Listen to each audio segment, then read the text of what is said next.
রাত তখন আনুমানিক 11:30। কুয়াশায় সামনের রাস্তায় প্রায় কিছুই দেখা যাচ্ছে না। আমি আর আমার বন্ধু সাইমন টানা 8 ঘন্টা ধরে গাড়ি চালাচ্ছিলাম। ঢাকা থেকে সিলেটের একটা প্রত্যন্ত অঞ্চলের দিকে যাচ্ছিলাম আমরা। উদ্দেশ্যেও উইকেন্ডে একটু ঘুরে আসা। কিন্তু ক্লান্তিতে আমাদের চোখ ভেঙে আসছিল। আর তার চেয়েও বড় সমস্যা হলো, পেটে তখন খিদে চো চো করছে। হাইওয়ের দুপাশের দোকানপাট অনেক আগেই বন্ধ হয়ে গেছে। চারিদিকে শুধু ঘুটঘুটে অন্ধকার আর মাইলের পর মাইল বিস্তৃত চা বাগান। দোস্ত, আর তো পারছি না, চোখ বন্ধ হয়ে আসছে। কোথাও একটা চায়ের দোকানও কি পাবো না?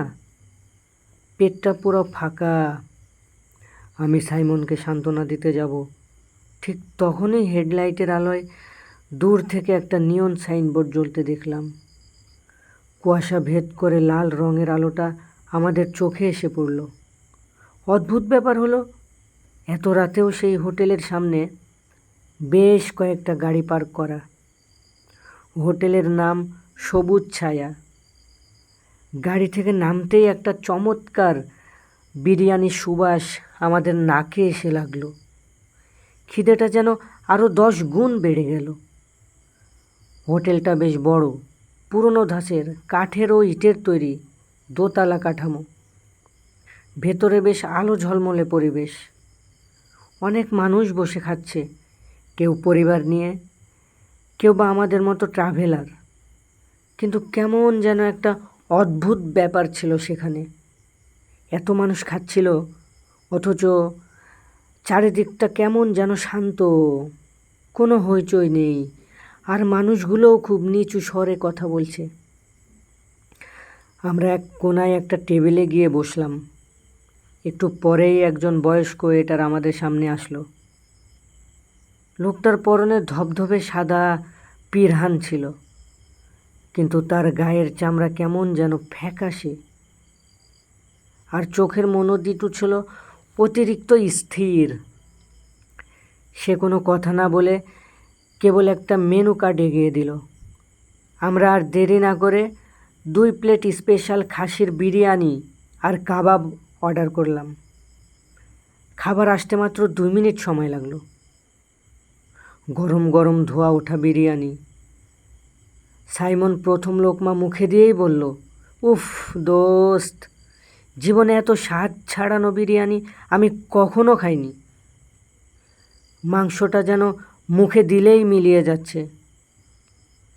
ওর কথা শুনে আমিও লোভে পড়ে খেতে শুরু করলাম। আসলেই স্বাদটা ছিল অতুলনীয়।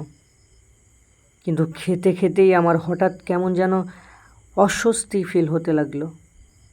আমি খেয়াল করলাম, পাশের টেবিলের একটা ছোট বাচ্চা আমার দিকে এক দৃষ্টিতে তাকিয়ে আছে। বাচ্চাটার চোখের পাতা কেমন যেন একটুও নড়ছে না বা পড়ছে না। সে চিবিয়ে চিবিয়ে কিছু একটা খাচ্ছে, কিন্তু তার প্লেটের দিকে তাকাতেই আমার গলাটা শুকিয়ে গেল। কারণ প্লেটের কোনো মাংসের টুকরোই ছিল না। কালো রঙের ছোট ছোট কিছু একটা, ঠিক যেন শুকনো পাতা আর মাটি। আমি চোখ রগড়ে আবার তাকালাম। না, আমি হয়তো ভুল দেখছি। প্লেটে তো বিরিয়ানিই আছে। ক্লান্তির কারণে হয়তো বা আমার হ্যালুচুলেশন হচ্ছে, এটা ভেবে আমি খাওয়া শেষ করলাম। খাওয়া শেষে ক্যাশ কাউন্টারে গিয়ে দেখলাম একজন চশমা পরা মাঝবয়সী ভদ্রলোক বসে আছেন। আমাদের বিল হলো মাত্র 450 টাকা। এত কম বিল দেখে আমি কিছুটা অবাক হলাম। আমি পকেট থেকে 500 টাকার একটা নতুন চকচকে নোট বের করে তার দিকে বাড়িয়ে দিলাম। লোকটা নোটটা নিয়ে ড্রয়ারে রাখলো এবং বাকি 50 টাকা আমাকে ফেরত দিল। লোকটার হাতটা যখন আমার হাতে লাগলো, আমার মনে হলো আমি যেন কোনো বরফের টুকরো ছুঁয়েছি। রক্ত হিম করা সেই ঠান্ডা। আমি আর কোনো কথা না বাড়িয়ে সাইমনকে নিয়ে দ্রুত হোটেলের বাইরে চলে আসলাম।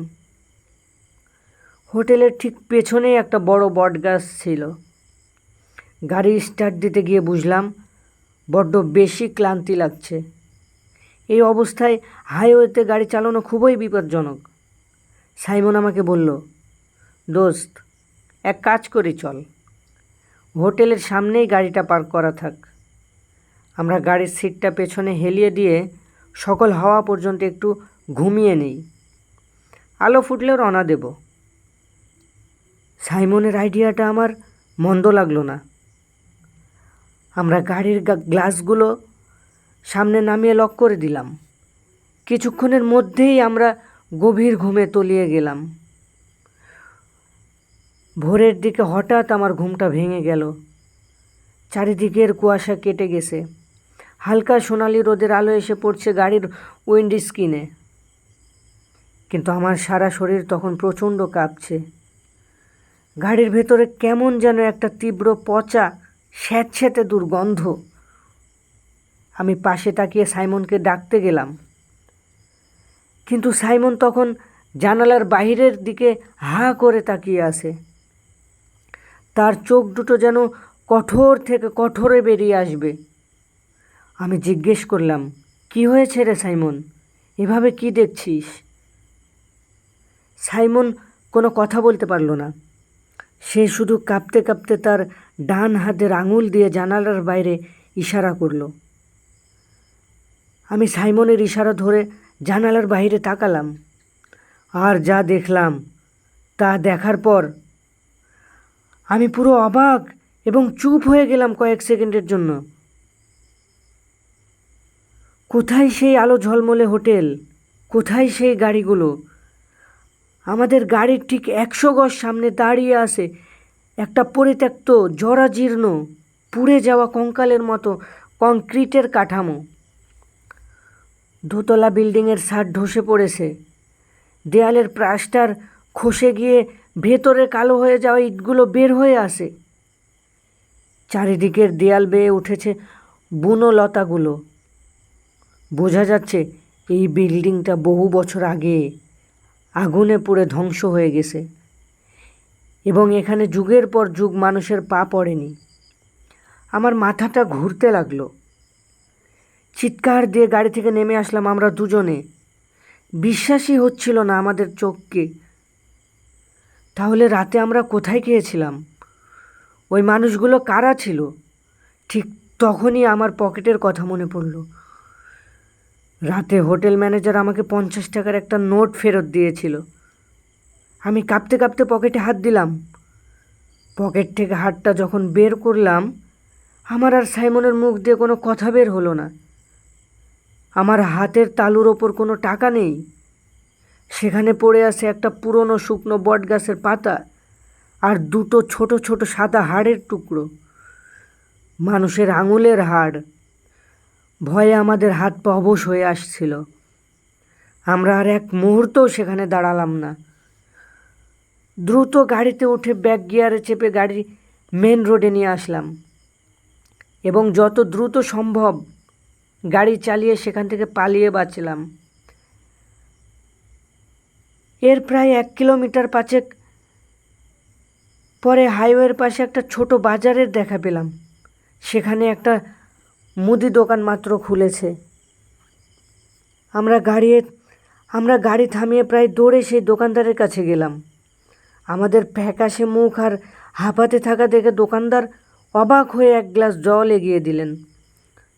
জল খেয়ে একটু শান্ত হয়ে আমি দোকানদারকে জিজ্ঞেস করলাম, চাচা, এখান থেকে 5 কিলোমিটার পিছনে সবুজ ছায়া হাইওয়ে নামের হোটেলটা কতদিন পুরনো?